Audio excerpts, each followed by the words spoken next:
तो हेलो प्यारे बच्चों, कैसे हैं आप सब। तो देखिए हम लेकर आए हैं आपके लिए यानी कि वास्तविक संख्या का ये प्रश्न है जो कि बोर्ड एग्जाम में बार बार पूछा जाता है और संभावना इस बार भी पूछी जाएगी। तो आप ध्यान से इस वीडियो को ध्यान से देखिए ताकि आप भी अपने एग्जाम में यानी कि बोर्ड एग्जाम में बेस्ट कर पाओ। ठीक है, तो देखिए ध्यान से प्रश्न क्या है कि दिया है कि सिद्ध कीजिए कि 3 + √2 एक क्या है, अपरिमेय संख्या है।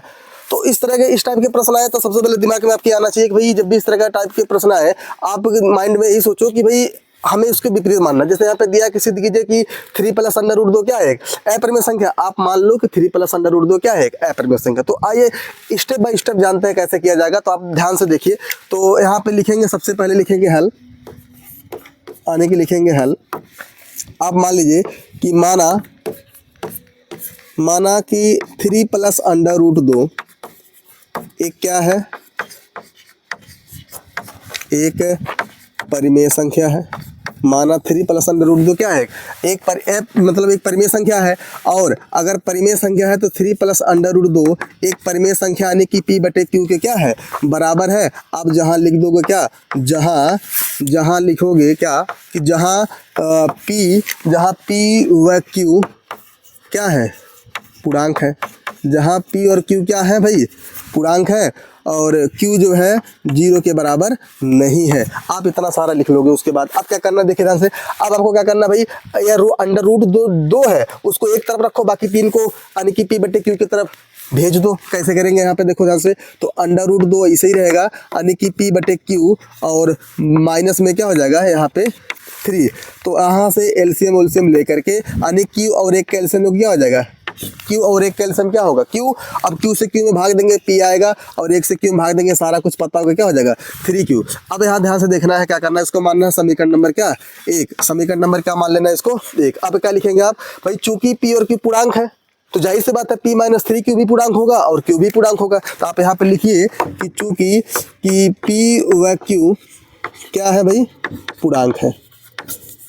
P और Q पूर्णांक है, इसलिए P - 3Q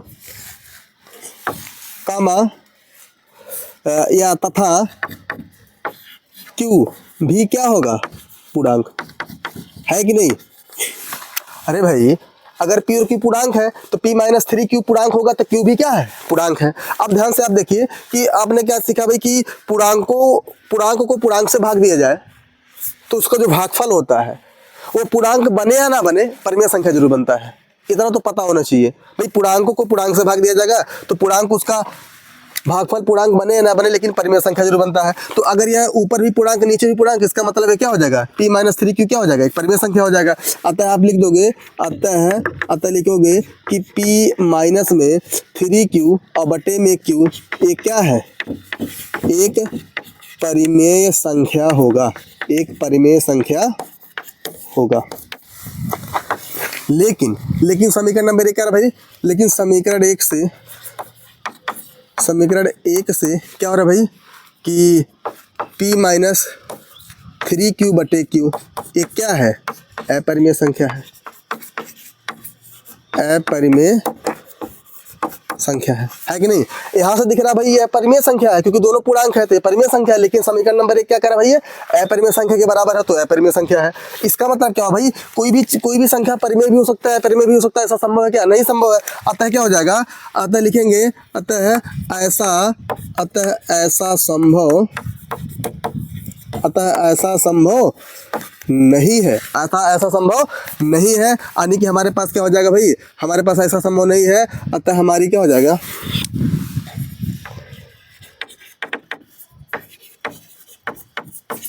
हमारी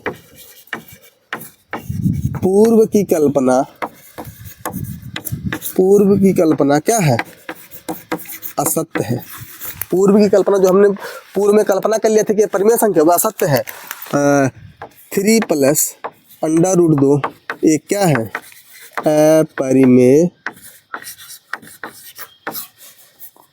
अपरिमेय संख्या है। तो इस तरह से बहुत छोटा प्रश्न आप भी आसानी से इस तरह से इसको कर सकते हो। बाकी कुछ ज़्यादा कुछ किया नहीं कि आप आराम से देखोगे, 1-2 बार प्रैक्टिस करोगे हो जाएगा, ठीक। बाकी और भी इम्पोर्टेंट क्वेश्चन हम लोग करेंगे अगले वीडियो में, ठीक।